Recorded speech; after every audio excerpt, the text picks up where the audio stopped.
Welcome to this training session on the Tuskegee study of syphilis. Today, we will explore the study's background, ethical and legal issues, societal impacts, and how we can apply its lessons to healthcare practices. This case is one of the most well-documented ethical violations in medical history and serves as a reminder of the importance of patient rights and ethical standards in healthcare. The study's repercussions extend beyond the individuals directly affected. It has had lasting consequences on public trust in medical institutions, healthcare policies, and research ethics. By understanding the failures of the studies, we can ensure that such unethical practices never happen again. This training will also cover ways healthcare professionals can uphold ethical standards and foster trust in medical research and patient care. The Tuskegee study began in 1932 as an observational study on untreated syphilis in African American men. Despite the discovery of penicillin as a cure in the 1940s, participants were deliberately left untreated without informed consent. This study was carried out by the United States Public Health Services in partnership with the Tuskegee Institution. The men involved were falsely told they were receiving treatment when in reality they were being observed to document the progression of untreated syphilis. The study continued for 40 years, long after effective treatment was available, highlighting gross ethical violations. Over 600 men were enrolled in the study, with 399 diagnosed with syphilis and 201 serving as controls.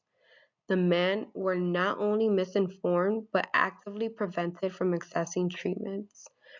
The study's continuation, despite medical advancements and the harm inflicted upon the participant, make it only one of the most egregious violations of medical ethics in modern history. Understanding this background is essential to appreciate the ethical, legal, and society consequences of the study. Technically, the study failed in multiple ways. Participants were not given informed consent, were misled about their condition, and were taken advantage of due to their socioeconomic status. The principle of beneficence, which requires researchers to act in the best interest of participants, was completely ignored. The principle of non-maleficence, which dictates that no harm should be done, was also violated. The men were left to suffer from syphilis, leading to serious health complications and even death, despite the availability of treatments. Additionally, the study exploited a vulnerable population, impoverished African American men with limited access to health care. Researchers took advantage of their economic and educational disadvantages, knowing that they would be less likely to question the authority.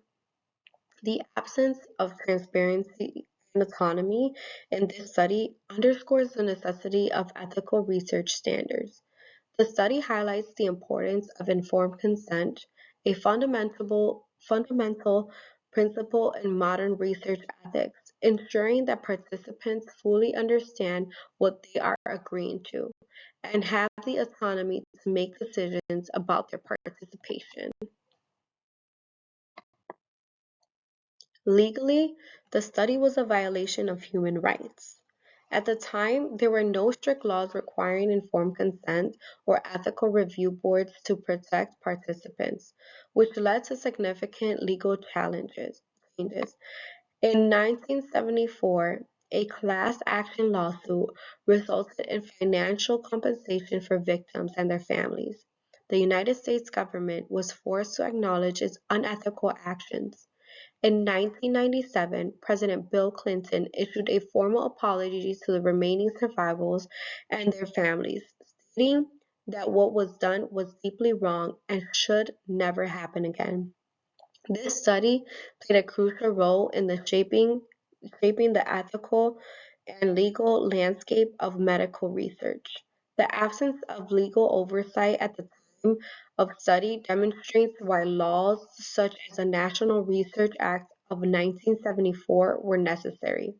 This act establishes institutional review boards to oversee and approve research involving human subjects, ensuring that ethical standards are met before studies begin. This case serves as a foundational example of why legal safeguards are critical in preventing research abuses. The Tuskegee study had a lasting impact on society, especially in African American communities, leading to widespread mistrust of medical institutions.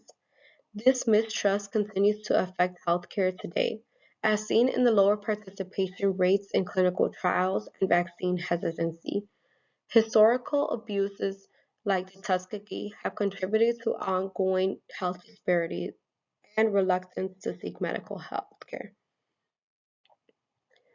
Studies have shown that African American men, in particular, are less likely to engage with healthcare systems due to historical injustices. Addressing this mistrust requires intentional effort to rebuild confidence through transparency, cultural competency, and equitable healthcare practices. Research has shown that the effects of the Tuskegee study still influence attitudes towards healthcare. A study by Alton and Wanamaker in 2018 found that the life expectancy of African American men declined as a result of medical mistrust stemming from the Tuskegee study. This ongoing distrust affects everything from routine doctor visits to participation in experimental treatment. Healthcare professionals must work actively to address these concerns by promoting open communication, cultural competent care, and patient-centered medical practices. In response to the study, new research regulations were introduced, including the creation of institutional review boards to ensure ethical practices in human research. The National Research Act of 1974 was one of the key legal responses to this unethical study. The requirement for our IRB approval now ensures that research involving human subjects undergo a thorough and ethical review before proceeding. Healthcare professionals today must undergo rigorous ethical training to ensure understand the importance of informed consent and patient autonomy. To prevent similar ethical violations, policies such as the Baumont Report were established, outlining principles of respect, beneficence, and justice in research. The Office for Human Research Protections was also created to oversee ethical research practices. These safeguards have shaped modern research ethics and continue to guide medical studies worldwide. Cultural competency is essential in healthcare. Providers must recognize historical injustices and work towards rebuilding trust through transparency and equitable treatment. Community engagement and education can help restore faith in healthcare system. Healthcare professionals play a vital role in ensuring ethical practices. By following ethical principles, obtaining informed consent, and addressing cultural concerns, we can avoid past mistakes and promote fairness in medical research. The Tuskegee study serves as a stark reminder of what happens when ethics are ignored. As healthcare professionals, we must remain vigilant in upholding ethical standards and prioritizing patient safety. Open dialogue about past medical injustices is essential for rebuilding trust. Here are the references used for this presentation. Thank you for your time and commitment to ethical healthcare practices.